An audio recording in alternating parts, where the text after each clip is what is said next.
আজ দুই বোনের পছন্দের রান্না করব। একা হাতে মাছ মাংসের বাজারগুলো গুছিয়ে নিলাম। সেদিন চুড়িগুলো কিনেছিলাম এই যে, আর পুডিংটাও ঢেলে নিচ্ছি। মা মেয়ে মিলে কিন্তু মাছ মাংসের বাজারটা করেছি। আসসালামু আলাইকুম, সবাইকে শুভ সকাল জানাচ্ছি। অনেক ভোরে ঘুম থেকে উঠেছি, আর বাইরে কিন্তু একদম মেঘাচ্ছন্ন। এই কারণে কিন্তু বাসায় কারেন্ট নাই। তো আজকে পরোটাটা কিনে নিয়ে আসছি, আর ডাল নিয়ে আসছিলাম। আজকে আর কি সকালবেলা নাস্তা বানাই নাই, তো ভাবলাম যে এইগুলো দিয়েই সকালের নাস্তাটা করে ফেলি, আর তার সাথে চা তো থাকবেই। এই ভিডিওটা যখন করেছিলাম তখন কিন্তু আমার জবার কলেজ চলতেছিল, এখনও কিন্তু পূজার ছুটি চলতেছে। তো পূজার ছুটি কিন্তু এখনও শেষ হয় নাই। তো যাই হোক, এই দিক থেকে এখন আমি এই যে নাস্তা করব, তো এর মধ্যে জুই আর আমি বসে পড়েছি। আজকে অনেক কাজ আছে। সংসারের কাজগুলো যেহেতু একা হাতে আমাকেই সামলাতে হয়, বাইরের বলেন আর ঘরের বলেন। তো একটা সময় হয়তো বা বাচ্চা কাচ্চাদের নিয়ে স্কুলে দৌড়াদৌড়ি করেছি। এখন স্কুল বা কলেজে তেমন একটা দৌড়াদৌড়ি না করলেও বাসার যে আনুষঙ্গিক কাজগুলো বাইরে যেগুলো আর কি থাকে, সেগুলো কিন্তু আমাকেই করতে হয়। তো অনেক দিন ধরে মাছ মাংসের বাজার করা হয় না, তো ভাবছি যে আজকে মাছ মাংসের বাজার করব। আর এই কারণে কিন্তু জুইকে খুব সকালবেলা ঘুম থেকে তুলে ফেলেছি। একা একা না আমার আবার বাজারে যেতে ইচ্ছা করে না। হয়তো জবাকে সাথে নিয়ে যেতাম, যেহেতু জবার কলেজ ছিল, এই কারণে কিন্তু জবা এখন কলেজে চলে যাবে। তার মধ্যে কিন্তু বাইরে ঝুম বৃষ্টি, আর এর মধ্যে কিন্তু আমরা তিন মা মেয়ে চা খেয়ে ফেলেছি। এখন বৃষ্টি দেখে তো আমার খুব ভালো লাগছে, তবে বাইরে যে রাস্তার মধ্যে গাড়ি চলতেছে, এগুলো কিন্তু একদম লাইট জ্বালিয়ে গাড়িগুলো চলাফেরা করছে। আর আকাশে কিন্তু প্রচুর বিদ্যুৎও চমকাচ্ছিল। তবে আমি একটু খুশি হয়েছি বৃষ্টি দেখে, যে আমার গাছগুলো অনেকটা সতেজ হয়ে উঠবে এই বৃষ্টির পানিতে। এই যে দেখেন, জবা ঘোর অন্ধকারে রেডি হয়ে বসে আছে, আর বাইরে দেখেন কি প্রচুর পরিমাণে বিদ্যুৎ চমকাচ্ছিল।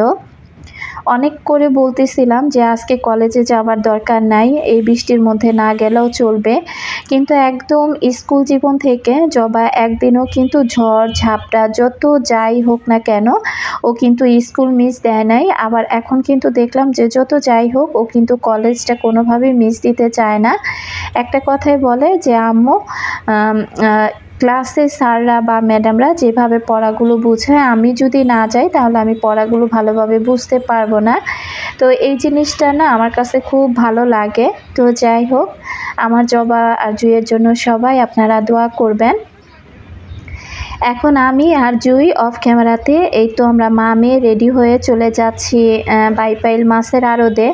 রাস্তায় যাওয়ার পথে দেখতে পেলেন যে বড় বড় পিলারের কাজ হচ্ছে আর কি, এলিভেটেড হবে যেহেতু। এই রাস্তাটার মধ্যে কিন্তু প্রচুর জ্যামজট থাকে। আর চলে আসছি মাছের বাজারে। তো আসলে মাছ দেখতেছিলাম। এখন প্রায় সকাল 10:30টারও বেশি বেজে গিয়েছে, যেহেতু বৃষ্টি ছিল। বৃষ্টির কারণে কিন্তু ওইভাবে মাছের বাজারে আসতে আমার একটু দেরি হয়ে গেল। এই মাছটা ওজন দেওয়ার পর উনি বলতেছিল মাছটা 2.5 কেজি ওজন হয়েছে, দাম ছিল 850। তবে আজকের এই চিংড়িগুলো কিন্তু অনেকটা ফ্রেশ ছিল। দেশি চিংড়িগুলোর এত দাম ছিল, আর এখানে বিশাল বিশাল পাঙ্গাস, এই পাঙ্গাসের সাইজগুলো কিন্তু অনেকটা বড় ছিল। তো যেহেতু পাঙ্গাসগুলো মরে গিয়েছে, এই কারণে কিন্তু আমি নিলাম না। আর এত বড় পাঙ্গাস আমার ঘরে কয় মাসে যে খাওয়া শেষ হবে তারও ঠিক নাই।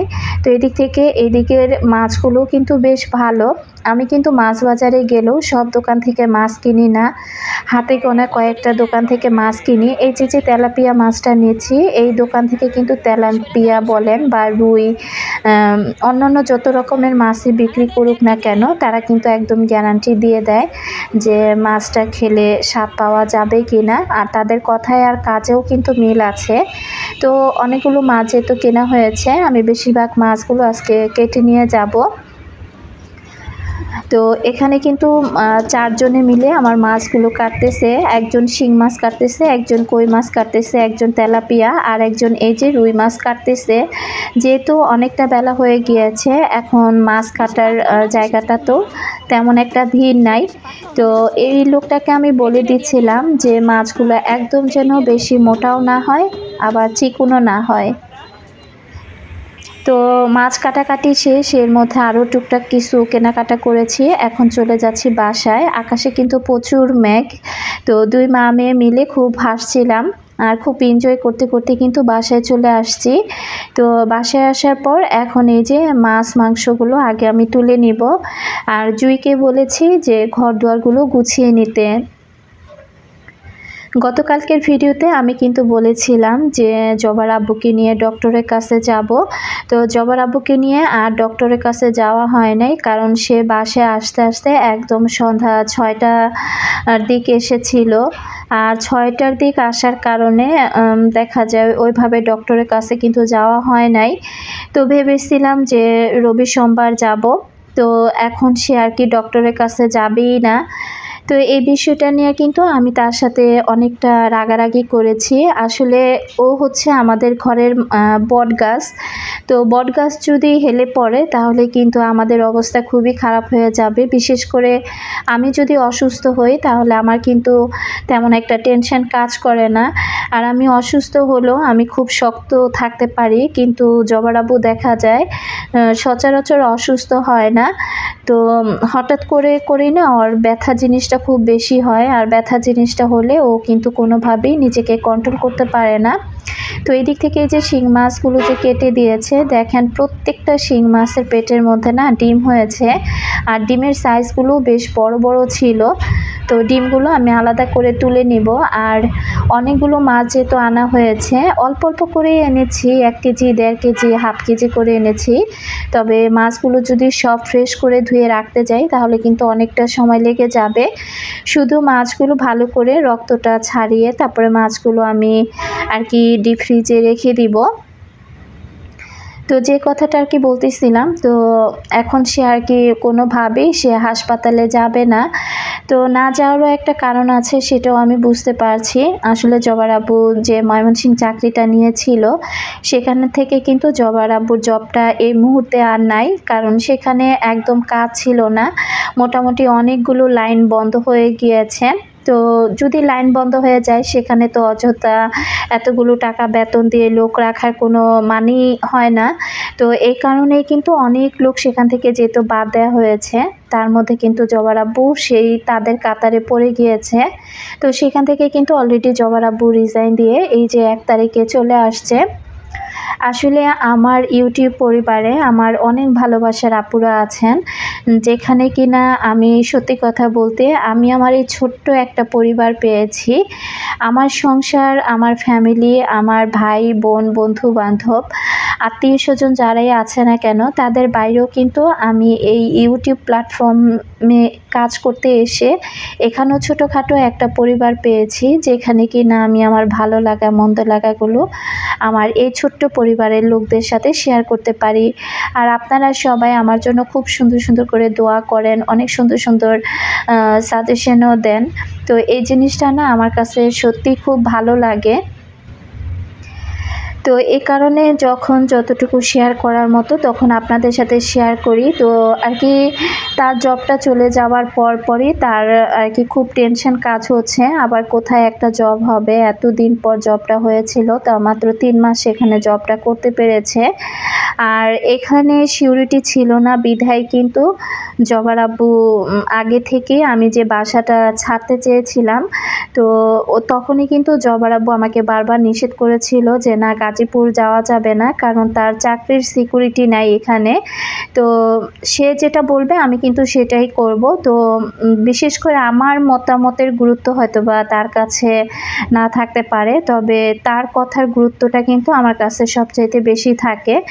তো যাই হোক, সে যেটা বলেছে আমি কিন্তু তার কথার মোতাবেকই আমি এদিক থেকে ফর্ম তুলেছি আর এদিকে মেয়েটাকে ভর্তি করেছি। আর এখন তো দেখলাম যে জবটা চলেই গেল। তো এই মুহূর্তে যদি আমি বাসাটাও চেঞ্জ করে ফেলতাম তাহলে কিন্তু অনেক বড় একটা সমস্যা হয়ে যেত। যাই হোক সবকিছু মহান আল্লাহ পাকের ইচ্ছা। আর এদিক থেকে দেখেন আমার জুই খুব সুন্দর করে ঘরটা ঝাড়ু দিয়ে নিচ্ছে, আর ওই পাশ থেকে কিন্তু আমি মাছগুলো ধুয়ে নিচ্ছিলাম। তো আমি ভাবতেছিলাম আসলে মেয়ে ছিল বিধায় কিন্তু কাজটা খুব দ্রুত হয়ে গিয়েছে, না হলে আমি যদি একা থাকতাম আজকে বাসায় এই মাছ ধুয়ে এই ঘর দুয়ার গোছানো অনেকটা দেরি হয়ে যেত। তো শিং মাছগুলো আমি পরিষ্কার করি নাই, যেহেতু অনেকটা লেট হয়ে গিয়েছে। সবগুলো মাছ আমি কোনোভাবে ধুয়ে এইভাবে রেখে দিয়েছি। অফ ক্যামেরাতে মুরগিটাও কাটাকাটি করেছি, আর শিং মাছের ডিমগুলো রেখে দিলাম। আর ওই মাছগুলো ওইভাবে ওই ছেনিতে করে আমি ডিপ ফ্রিজে রেখে দিব। ওগুলো যখন হালকা একটু শক্ত শক্ত হয়ে আসবে তখন বক্সে করে রেখে দিলে দেখা যাবে যখন যে মাছগুলো যতটুকু মাছ দরকার আমি একটা একটা করে তুলে নিতে পারবো। এই দিক থেকে কিন্তু আমার মাছ মাংস খুব সুন্দর করে ধোয়া হয়ে গিয়েছে। অফ ক্যামেরাতেই মুরগিগুলো কুটে নিয়েছি। তো 2টা লেয়ার মুরগি এনেছিলাম আর একটা ছোট্ট রোস্টের মুরগি নিয়ে আসছিলাম। তো আজকে চিন্তা করেছি যে বাচ্চাদের পছন্দের কিছু খাবারও রান্না করব। যেহেতু অনেকগুলো কাজ করেছি তো আমার কিন্তু অনেকটা ক্ষুধা পেয়ে গিয়েছে। আর সেদিন যে পুডিংটা বানিয়েছিলাম তো পুডিংটা আর নামানো হয় নাই। আর এখন যেহেতু অনেক ক্ষুধা পেয়ে গিয়েছে তো ভাবলাম যে যাই হোক পুডিংটা নামিয়ে একটু কেটে তারপরে খেয়ে নেই। আমার যে সকল প্রিয় আপু ভাইয়া আঙ্কেল আন্টিরা এ পর্যন্ত আমার সাথে আছেন, এখনও পর্যন্ত একটি লাইক দেননি, প্লিজ একটি লাইক দিয়ে ভিডিওটি কন্টিনিউ করবেন। আর এদিক থেকে দেখেন আমি এই পুডিংটা ফার্স্ট টাইম আমি এলাচের গুঁড়ো দিয়ে আর কি বানিয়েছিলাম। আমার ঘরে যে ভ্যানিলা এসেন্সটা ছিল তো সেটা না খোলার পর আমি দেখলাম যে ওটা দিয়ে কেমন একটা মেডিসিনের গন্ধ আসছিল। তো আমি এর আগে ফস্টারের যে ভ্যানিলা এসেন্সটা আছে সেটাই ব্যবহার করেছি। তো হঠাৎ করে মার্কেটে গিয়ে দেখলাম যে ওই জিনিসটা আর কি এখন আর কোনো দোকানই পাওয়া যায় না, ওটা একদম মার্কেট আউট। তো এরপর আমি রোজ ভ্যালি নামে একটা আর কি এনেছিলাম, ওটা খোলার পর না দেখলাম যে মেডিসিনের গন্ধ। তো ভাবলাম যদি ওষুধ গন্ধ হয় পুডিংয়ের মধ্যে সেটা তো মেয়েরা খাবেই না, আর আমি তো আরও আগে খাবো না, এই কারণে না একটু এলাচের গুঁড়া দিয়ে আর কি বানিয়ে নিয়েছিলাম। তবে এই পুডিংটা খাওয়ার পর সত্যি কথা বলছি যে আমার কাছে একটুও ভালো লাগে নাই। আমি অনেক আপুদেরকে দেখি যে এলাচের গুঁড়া দিয়ে পুডিং বানায়, তবে আমার কাছে সবচাইতে বেশি ভালো লাগে ভ্যানিলা এসেন্সটা, কারণ ওইটার ফ্লেভারটা আমার কাছে এত ভালো লাগে আর আমার মেয়েরাও বেশ পছন্দ করে। তো যাই হোক ওটা আমি রেখে দিয়েছি, পরবর্তীতে ফেরত দিয়ে আসবো আর কি দোকানে। আর এখন এই তো আমি একটু পুডিং খেয়ে নিলাম। কাজের ফাঁকে ফাঁকে একটু খেয়ে নিলে শরীরে কিন্তু মোটামুটি একটু শক্তি পাওয়া যায়। তো যেহেতু পুডিংটা বানানো ছিল এই কারণে কিন্তু এখন এই যে চটজলদি করে বের করে খেয়ে নিতে পারলাম। আচ্ছা, এদিক থেকে আমি সেদিন যে চুড়ির দোকানে গিয়েছিলাম, এই যে জবার জন্য এই এক মোট চুড়ি নিয়ে আসছি, আর ওই দিক থেকে সবুজ কালার আর কি কলা পাতার কালারের এক মোট চুড়ি নিয়ে আসছি। তো এরপরে না চুড়িগুলো আপনাদের সাথে ওইখান থেকে আসার পর কিন্তু আর শেয়ার করা হয় নাই। তো জবা আর কি বলতেছিল আমার চুড়িগুলো তো তুমি তো আন্টিদেরকে দেখালে না। তো এই কারণে বললাম যে আচ্ছা ঠিক আছে, আজকের ভিডিওতে না হয় তোমার আন্টিদেরকে আমি চুড়িগুলো দেখিয়ে দিব। তো চুড়িগুলো আসলে খুবই সুন্দর, আর এই চুড়িগুলো কিন্তু নিয়েছিল 320 টাকা করে। আর যেগুলো 1000 টাকার চুড়ি সেগুলো তো 1000 টাকার চুড়ি ছিল, আসলে অত দাম দিয়ে আমার মনে হচ্ছিল চুড়িগুলো কেনা একেবারে লস হয়ে যাবে। তো এই দিক থেকে কিন্তু আমি অফ ক্যামেরাতে গোসল করে নিয়েছি, আর জুই কিন্তু ঘরটা মুছে নিয়েছে। আমি কিন্তু যেহেতু মাছ মাংস ধোয়াধুয়ি করেছি তো আমি কিন্তু অফ ক্যামেরাতে পুরো রান্নাঘরটাকে একদম খুব সুন্দর করে সাবান দিয়ে পরিষ্কার করে ফেলেছি। আর এখন এই যে রেডিমেড মশলার গুঁড়া দিয়েছি, আর তার সাথে একটু বাদাম বাটা ছিল, ওটা অনেক আগেই ডিপ ফ্রিজে আর কি বাটা ছিল। তো এখানে আমি একটু আর কি কি বলে টক দই আর রেডিমেড যে আমাদের প্রাণের যে বিরিয়ানি মশলাটা ছিল সেটা, আর এখানে জয়ত্রী আর একটু আর কি ঘরে থাকা কিশমিশ, তো এগুলো আর কি দিয়ে দিলাম। আর এখন হালকা পাতলা আমি এখান থেকে একটু লং, এলাচ, দারুচিনি, তেজপাতা এগুলো আর কি দিয়ে দিব। যেহেতু বিরিয়ানি মশলার সাথে সেগুলো ছিল, এই কারণে কিন্তু এখানে আমি অল্প পরিমাণেই দিলাম।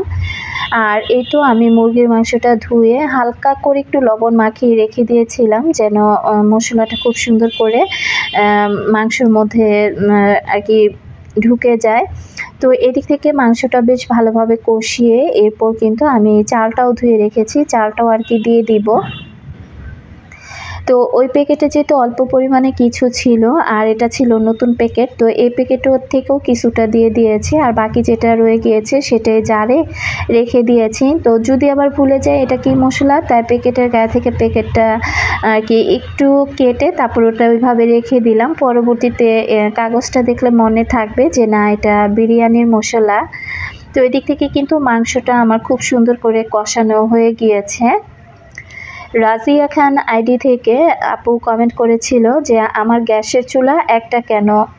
তো আপু তুমি কিন্তু আমার রেগুলারই ভিডিও দেখো, তো দেখতেছো কিন্তু অনেক দিন যাবত আমি যে আমার লাইন গ্যাসের চুলাটা খুলে ফেলেছি, আমার মনে হয় সেই ভিডিওটা তুমি দেখো নাই বা স্কিপ করে গিয়েছো। তো আসলে এটা তো আমার সিলিন্ডারের চুলা, এই কারণে কিন্তু একটা আসলে আমার লাইন গ্যাসের যে চুলাটা ওটা যেহেতু বাসায় এখন বর্তমানে লাইন গ্যাস নাই, তো এই কারণে কিন্তু আমি সিলিন্ডারের চুলাটাই ব্যবহার করছি। আর এই কারণে কিন্তু একটা চুলা আমাকে ব্যবহার করতে হচ্ছে। লাইন গ্যাসটা যে কবে নাগাদ আসবে আসলে আমি নিজেও জানি না। আর এদিকে কথা বলতে বলতে আমি কিন্তু অনেকগুলো পানি দিয়ে ফেলেছি। আসলে তো ভয়েসটা পরে দিচ্ছি, ওইদিকে না আমি আসলে জুয়ের সাথে একটু চিল্লাচিল্লি করতেছিলাম, আর চিল্লাচিল্লি করতে গিয়ে আমি পানির পরিমাণটা একটু বেশি দিয়ে ফেলেছি। তো আজকে মনে হয় না যে আমার বিরিয়ানি রান্নাটা একদম ঝরঝরে হবে, তো কিছু কাঁচামরিচও দিয়ে দিলাম। আর এই যে এদিকে আবার দেখেন রান্না বান্না করার পর কতগুলো প্লেট বাটি বের হয়েছে, তো এগুলো আমি ধুয়ে পরিষ্কার করে নিয়েছি। আর এই তো এখন টেবিলে খাবারটা দিয়ে দিলাম। হালকা একটু মাখো মাখো হয়েছে, যাই হোক ওটা ব্যাপার না, নিজেরাই তো খাবো। আজকের মতো বিদায় নিলাম, আল্লাহ হাফেজ।